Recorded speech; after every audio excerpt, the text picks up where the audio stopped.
मैं जयपुर की रहने वाली हूँ। जयपुर के एक छोटे गांव में रहती हूँ। असल में कल रात आया हुआ था कि जब मेरे पति घर पर नहीं थे, दिल्ली गए थे और वैसे ही हमने खाना जल्दी बना लिया था। मम्मी पापा जल्दी सो गए थे और देवर जी अपनी पढ़ाई कर रहे थे। कुछ देर में मैं भी छत पर चली गई और फिर थोड़ी देर में लाइट चली गई और लाइट बहुत देर तक नहीं आई। रात के 11 बजे बज गए थे, लाइट नहीं आई तो नीचे कैसे सोती। मम्मी पापा दोनों को तो नींद आ चुकी थी, पर मुझे बहुत गर्मी लग रही थी। इस वजह से मैंने प्लान बनाया कि आज रात को छत पर ही सो जाएं। देवर जी भी बोले भाभी आप इधर ही सो जाओ, मैं भी सो जाता हूँ। मैंने सोचा आज ही सो जाती हूँ। नीचे से बिछौना लेकर आए और देवर जी के लिए भी बिछा दिया सीता और अपने लिए भी थोड़ी बीच में जगह छोड़ फिर आराम से सो गई। नींद नहीं आ रही थी तो हम दोनों बात कर रहे थे। बात करते करते उन्होंने पूछ लिया कि भाभी आपको कोई बॉयफ्रेंड है? तो मेरा तो बॉयफ्रेंड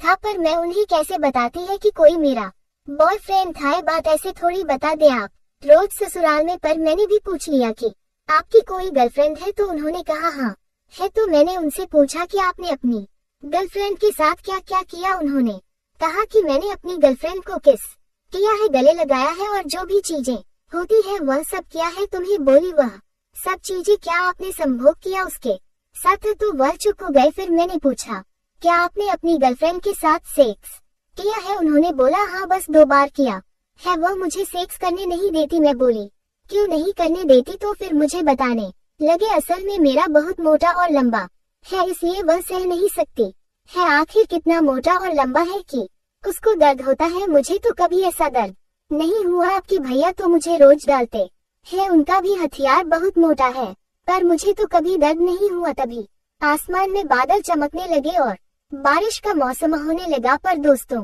सच बताऊं मेरे मन में भी बादल गरज रहे थे और बिजली कड़क रही थी, क्योंकि यह सब सुनकर मेरे मन में आज रात रंगीन करने का मन होने लगा था। मुझे लगा कि बहुत दिन हो गए अपने पति से करवाते हुए, क्यों ना आज में नहीं आज नए औजार का दीदार कर लो। दोस्तों तभी बारिश आ गई और देवर जी कहने लगे चलो भाभी नीचे। मैं बोली नीचे जाकर क्या होगा, इतनी अच्छी हवा चल रहा है, बारिश भी आ गई है, थोड़ा मजा भी लेते हैं।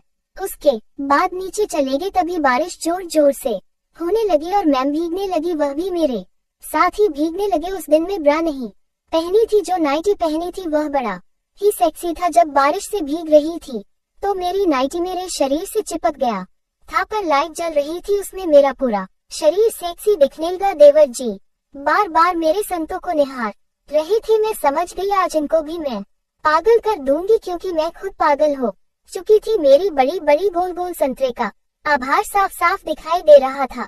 जब बारिश में मेरा बदन भीग गया और मेरे कपड़े मेरे शरीर से चिपक गए तो दुनिया का कोई भी इंसान मुझे देखने से अपने आप को रोक नहीं सकेगा। मन में लड्डू जरूर पूछेंगे देवर जी मुझे बार बार घूर रहे थे, देख रहे थे। देव जी मुझे आज एक चीज बताओ, अगर आज रात को मैं आपकी बीवी बन जाऊं तो आपको कैसा लगेगा? देवा जी का मुंह खुला का खुला रह गया। जो चाहते थे वो पूरा होने वाला था और जो मैं चाहती थी मुझे पूरा होने वाला था। क्योंकि वह चुपचाप हो गए तो